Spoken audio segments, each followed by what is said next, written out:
საკუთარ პროპაგანდაში ახლა რთული ქართული ოცნება BBC-ს გამოძიებამ და დოკუმენტურმა მტკიცებულებამ რეჟიმი მძიმე მდგომარეობაში ჩააგდო. ორდღიანი ურთიერთგამომრიცხავი განცხადებებს დღეს კიდევ ერთი დაემატა.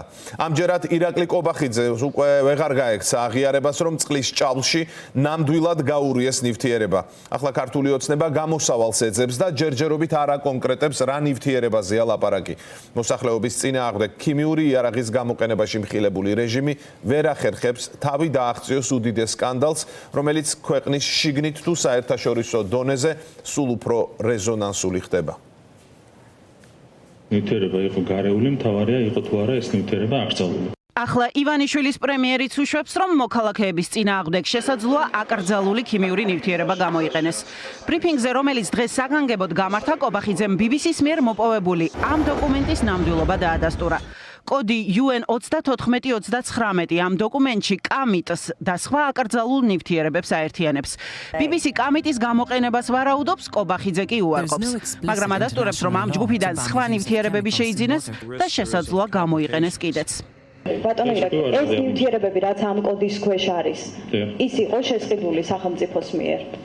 იმ კოდის ქვეშ იყო, რა თქმა უნდა. იქ არის როგორც აკრძალული, ისე არაკრძალული და შესყიდვას ექვემდებარებოდა არაკრძალული ნივთიერებები, რა თქმა უნდა. დანარჩენს დეტალურად წარმოგიდგენთ სულ ინფორმაციას გამოძიებას. გამოიყენეთ. იყო თუ არა ამ კოდის ქვეშ ნივთიერებები გამოყენებული 24 წლის აქციების. იქნებოდა სავარაუდოდ, რა თქმა უნდა. მაშინ რა სერჩის ქართული ოცნება BBC-ს, როცა აკრძალული ნივთიერებების გამოყენების შესახებ საბოლოო პასუხს ივანიშვილის რეჟიმიც კი ახლა გამოძიებისგან ელოდება.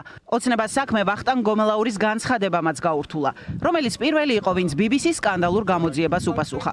ყოფილმა ძალოვანმა მინისტრმა დაადასტურა, რომ სამინისტრო საგამოძიებო რეპორტაჟში მითითებულ ნივთიერებებს ფლობს. გზავნილის უარყოფა გელა გელაძის დახმარებით სცადეს, მაგრამ როგორც ჩანს, პარტიამ ეს საკმარისად არ მიიჩნია და შესამჩნევი დაბნეულობის ფონზე პროპაგანდისტული ხაზის გასწორება ირაკლი კობახიძეს დაევალა. მიჭირდა სუნთქვა, მქონდა კუჭლაწლავის პრობლემები, აშკარად მხედველობაზე მაქვს პრობლემა, მეხსიერების ჩავარდნები, ფოთვები მომემატა. ბევრი გძნობ რომ მე ისია აღარ ვარ, როგორიც ვიყავი აქამდე. ესე მითხრა ექიმმა, რომ ჩვენ ვეხვეწებით ჯანდაცვას, სახელმწიფოს, არ ვიცი რა ფორმით იყო ეს ხვეწნა, ესე ვთქვათ, რომ გვითხრან, რომ რითი მოწამლეს ეს ხალხი, რომ ვუმკურნალოთ და პასუხი არ საიდან არ არისო. პასუხი ჯანდაცვის სამინისტროს ოცნების ხელისუფლებისგან არ მოუთხოვია, ამიტომ დაზარალებულებს სისტემური მკურნალობის ნაცვლად მხოლოდ სიმპტომებზე რეაგირება დარჩათ, რაც მათი მონაყოლით ხანგრძლივი პერიოდის განმავლობაში გაგრძელდა. ერთი წლის შემდეგაც ოცნება მათ არ ეუბნება გამოიყენა თუ არა აკრძალული ნივთიერება მოქალაქეების წინააღმდეგ. ამას ირაკლი კობახიძე დღევანდელი ხანგრძლივი პრესკონფერენციის ბოლოსაც ვეღარ უარყოფს დარწმუნებით. ახლა მხოლოდ თავისივე ხელისუფლებას დაქვემდებარებულ გამოძიებაზე გადააქვს პასუხისმგებლობა, რომ მან უნდა ადგინოს იყო თუ არა ნივთიერება აკრძალული. შეგიძლიათ იმის გამორიცხვა, რომ კი ბატონო კამიტი არა, როგორც გვარწმუნებთ არ გამოგიყენებიათ, მაგრამ ასევე არ გამოგიყენებიათ სხვა აკრძალული ნივთიერებები, რომლებიც ამ კოდის ქვეშ იგულისხმებიან. მე ასე მგონია, იმიტომ რომ სავარაუდოდ შინაგან საქმეთა სამინისტრო გადაამოწმებდა იმას, თუ რა ტიპის ფხვნილი შეიძინა თავის დროზე ვანო მერაბიშვილმა, თუმცა ეს ჩემი ვარაუდია, ჯობია დაველოდოთ, რა თქმა უნდა, ოფიციალურ გამოძიებას და მის შედეგებს. ეს პასუხი შეიცავს იმის დაშვებას, რომ შესაძლოა სხვა არაკრძალული, სხვა აკრძალული ნივთიერება იყო გამოყენებული დემონსტრაციებში. ჩემი პასუხი შეიცავს მინისტრს. ეს რამდენად მწირია. ქიმიური იარაღის სავარაუდო გამოყენებაზე ვსაუბრობთ მოქალაქეების წინააღმდეგ. ჩემი პასუხი შეიცავს ერთ-ერთ რამეს, რომ უნდა დაველოდოთ გამოძიებას. 2000 ვიდრე ოცნების გამოძიება მისი სანდოობის გათვალისწინებით ამას დაადგენს, გაცილებით ბევრს ამბობს სიმპტომები, რომლებიც ათეულობით ადამიანს ერთნაირად გამოუვლინდა. მასობრივად აღწერილ ჩვენებებთან, როგორებიც სუნთქვის გაძნელება, ხველა, ღებინება და ყელისწვა, გაჩნდა ამოუხსნელი სიმპტომებიც, რომლებიც დროის გასვლასთან ერთად გართულდა.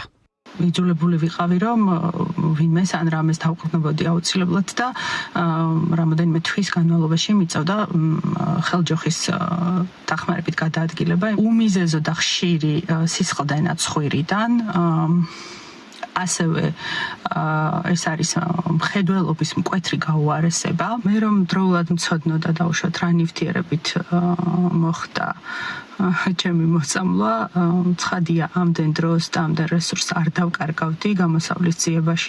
დაზარალებულებისთვის პასუხის გაცემაზე მნიშვნელოვანი, როგორც ჩანს, ოცნების ლიდერებისთვის პასუხისმგებლობისთვის თავის არიდება. ამისთვის კი აპრობირებულ მეთოდს მიმართეს და გამოძიების დასრულებამდე საზოგადოებას დამნაშავე უკვე შესთავაზეს. კობახიძემ თქვა, რომ ეს ნაციონალური მოძრაობის დროინდელი შინაგან საქმეთა მინისტრი ვანო მერაბიშვილია. მაგრამ იმ შემთხვევაშიც კი თუ ნივთიერება მერაბიშვილმა შეიძინა, რატომ არ გაანადგურა ან ინფორმაცია გაასაჯაროვა მაინც ოცნების რომელიმე მინისტრმა.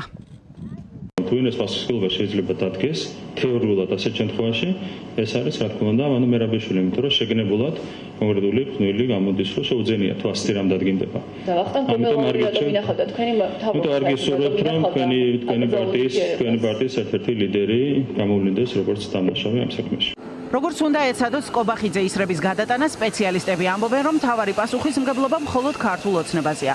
ამისთვის კი საკმარისი იმისი დადასტურებაც იქნება, რომ ოცნების შინაგან საქმეთა სამინისტროს არსენალში რომელიმე აკრძალული ნივთიერება მაინც არსებობს. გაუგებარი რჩება ისიც, რატომ არ აკმარა პოლიციამ მომიტინგეებს წყლის ჭავლი და რატომ გაურია მასში ნივთიერება, რასაც დემოკრატიული ქვეყნების პრაქტიკა არ უშვებს. ტექნიკურად შეუძლებელია კამიტი კონდეს პოლიციაში ოფიციალურად და მისი გამოყენების ტექნოლოგიური რუკა არ კონდეს და უსაფრთხოების რუკები არ კონდეს, ხო, რომელიც თუ იქნებოდა, ეხლა უნდა გამოაქვეყნონ და ეხლა უნდა დადონ და თავი იმართლონ. ჩვენ ეხლა უახლოვდებით საკუთარი მოსახლეობის წინამდე ქიმიური იარაღის გამოყენების თამასას, რომელიც არის ზუსტად კაცობრიობის წინამდე ჩაძენილი დანაშაულის რანგი, რომელსაც რა ვიცი, ანალოგი არ აქვს და ერთეული შემთხვევებია დაფიქსირებული. ახლა ოცნებისთვის ყველაზე სასურველი სცენარი წარმოვიდგინოთ. დავუშვათ, რომ გამოძიებამ კამიტის ან რამე სხვა აკრძალული ნივთიერების გამოყენება არ დაადგინა და აჩვენა, რომ წყლის ჭავლში კანონით დასაშვები ნივთიერება გაურიეს. აძლევს თუ არა ეს ოცნებას დამშვიდების საშუალებას. ისევ BBC-ს მიერ მოპოვებულ დოკუმენტს დაუბრუნდეთ. აქ კიდევ ერთი კოდია. UN-1710 გამხსნელ სითხეს აღნიშნავს, ანუ ტრიქლორეთილენს. სპეციალისტები ამ ნივთიერებას ტოქსიკურს უწოდებენ და იმის მიუხედავად, რის გასახსნელად გამოიყენა ის ოცნება, ამბობენ, რომ მისი მოქმედება თავისთავად არის უკიდურესად საზიანო.